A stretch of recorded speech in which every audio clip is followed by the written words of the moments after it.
My name is Mary. I'm 82 years old. I live by myself in a tiny apartment right above what used to be a tailor's shop, on one of the quietest streets in town. I never made a fortune in my life, but I have just enough to cover the essentials. My modest pension, a small savings account, and a tiny balcony where my favorite herbs grow. Mint, thyme, and a little tomato plant that desperately clings to life. Honestly, much like myself, every Friday I walk down to the exact same supermarket. At the exact same time, I pull my trusty navy blue rolling grocery cart behind me. My shopping list almost never changes. Tea bags, a loaf of bread, 2 packs of instant ramen, and without fail, a bar of chocolate. That chocolate is my little weekly luxury. My personal reward. One rainy Friday, I was standing in the checkout line behind a young mom. She had 2 little kids with her. One was quietly sniffling, and the other was clutching a worn-out teddy bear, missing one ear. The woman was placing only the absolute bare necessities onto the conveyor belt: milk, pasta, baby food, frozen peas, and a pack of diapers. I noticed her hands were visibly shaking. When the cashier blankly read out the total, that 2B43.50元, the young mom completely froze.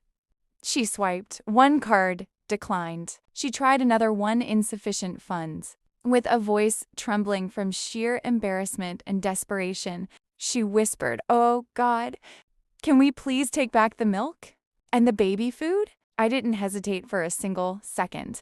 I reached past her and tapped my credit card on the reader. "Don't take anything back," I told the cashier. "Keep it all."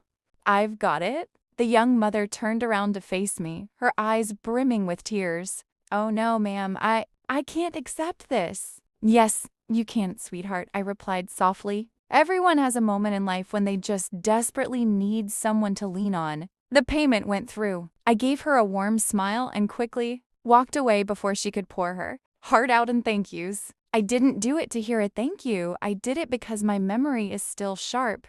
I remembered myself at 28, back when my husband walked out on us, leaving me entirely on my own with a baby boy in my arms. I remembered counting every single penny, and I remembered that on my darkest day, nobody extended a hand to help me, so I did it for her.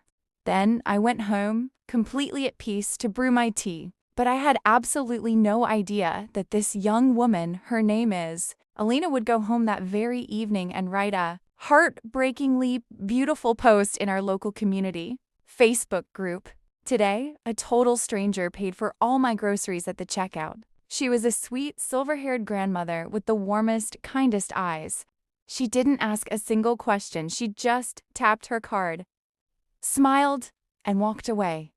Because of her, my kids are fed tonight. If anyone knows who this woman is, please tell her a simple thank you isn't enough. I will be praying for her every day. The comments under the post started blowing up instantly.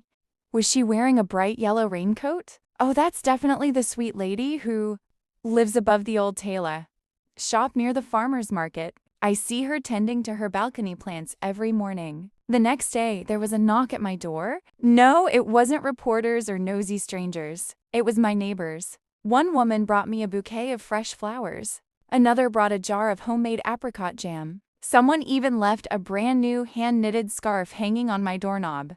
But the thing that broke my heart was a little boy from the next building over. He slipped a drawing under my door with a note written in messy, crooked kid handwriting.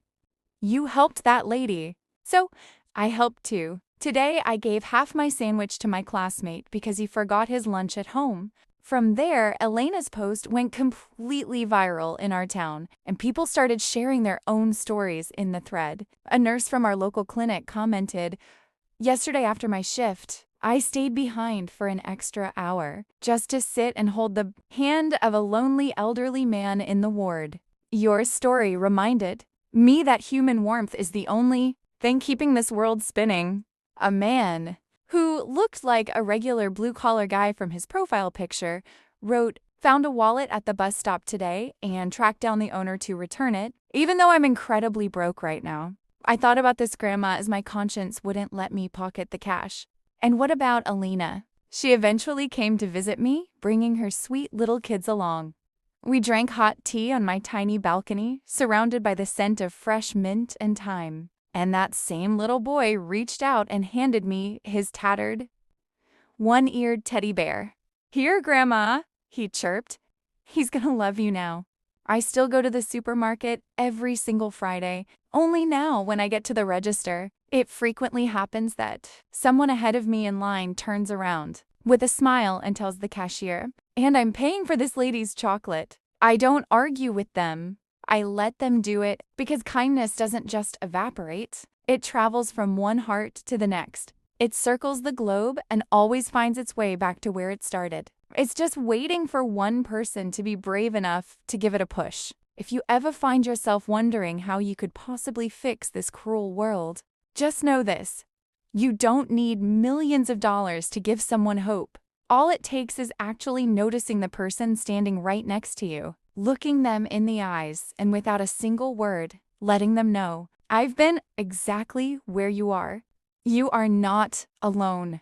The world doesn't get better from loud slogans or grand, dramatic gestures. It gets warmer through these quiet, simple, invisible moments when two total strangers suddenly decide to become family.